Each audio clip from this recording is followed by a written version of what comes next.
Okay, we're going to be drawing an eye here using pen and ink. I'm also going to be cross-hatching it with pen and ink. I've got several pens laying around. Here's a Millennium pen. Also have a Uniball pen. I'm actually not going to use either one of those pens. I'm going to use this Micron pen right here. And you can pick one of these up at the art store. They're fairly cheap, a few dollars. And I've started by drawing my eye with a 7H pencil. And now I'm going to just outline everything that I've drawn here. Done a very simple drawing with the Micron pen.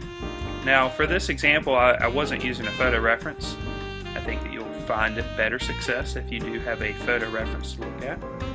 Now the next thing I'm going to do is I'm going to start writing the pupil of the eye, but I'm going to be very careful and leave an area for highlight. Highlight is the area where light is hitting the eye. It's going to make the eye appear to have some wetness. And then I'm going to go ahead and cross-hatch the pupil. Now I could just color it in solid, but I want everything to be cross-hatched on here, even the areas that are super dark. Now I'm going to begin to make lines coming out from the center of the pupil. It's actually on the iris, and most people have this pattern in their eye, so that's what I'm going to start with. And I'm going to be very careful to stay away from highlight. Don't want to draw on that area. And I'm going to repeat this process around the outside part of the iris. Now you'll notice I'm kind of leaving the middle part light. Most eyes are a little bit lighter towards the center of the iris, so I'm going to stay away from there. I'm also going to create some circular lines to create some cross-hatching around there and just build up the value. Since we're not working with color, we're going to be really focused on creating some grays, different values basically. So we're going to have some dark values, some dark grays, and some light grays, and some whites, of course. So I'm going to build these up here. Might make my pupil just a little bit darker, again, just by hatching and cross-hatching.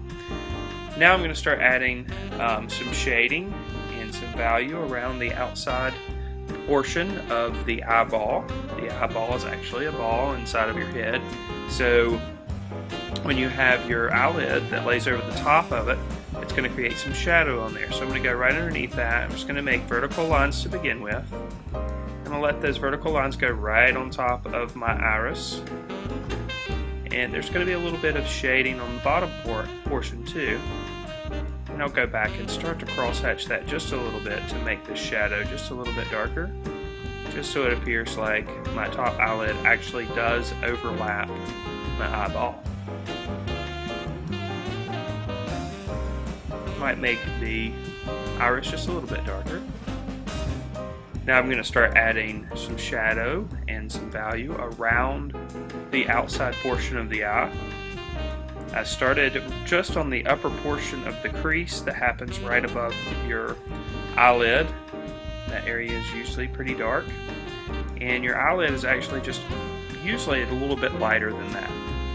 Now you also might notice that on the bottom portion of the eye, I'm leaving a little bit of space between the bottom part of the eye and where the skin comes out. That's because your skin is a little bit thicker underneath your eyeball, and you're going to see a little bit of a flap of skin there. So you want that shadow and that value to happen a little bit further away from the bottom portion of the eye. Now I'm going to go ahead and add an eyebrow.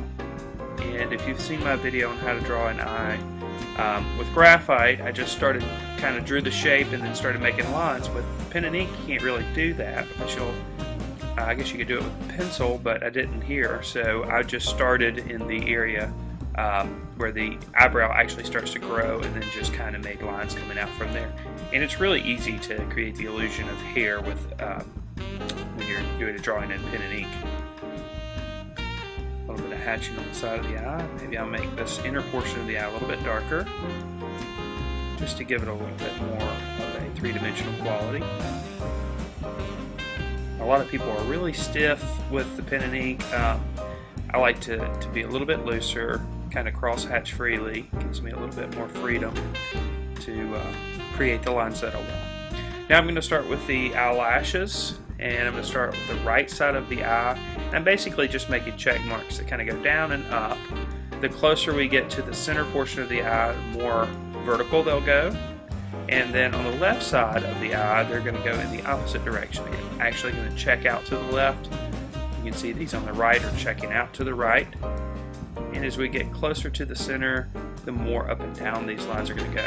A lot of times people make eyelashes actually too small. Eyelashes are actually pretty long, especially when you're drawing an eye close up like this. Now the eyelashes on the bottom portion of the eye are definitely a lot shorter, and they basically follow the reverse of the eyelashes on the top. So when they're on the bottom, they'll kind of go on the right side, they'll go up and to the right, and then come more vertical closer to the center, and then up and to the left. Now I'm just going to darken up the eyebrow just a little bit, create some contrast. Basically this is a little quick sketch of how to draw an eye using pen and ink. And the drawing technique I used here was cross-hatching, but you can definitely do this with hatching or stippling or squiggly lines. It's been another video tutorial brought to you by the Virtual Instructor.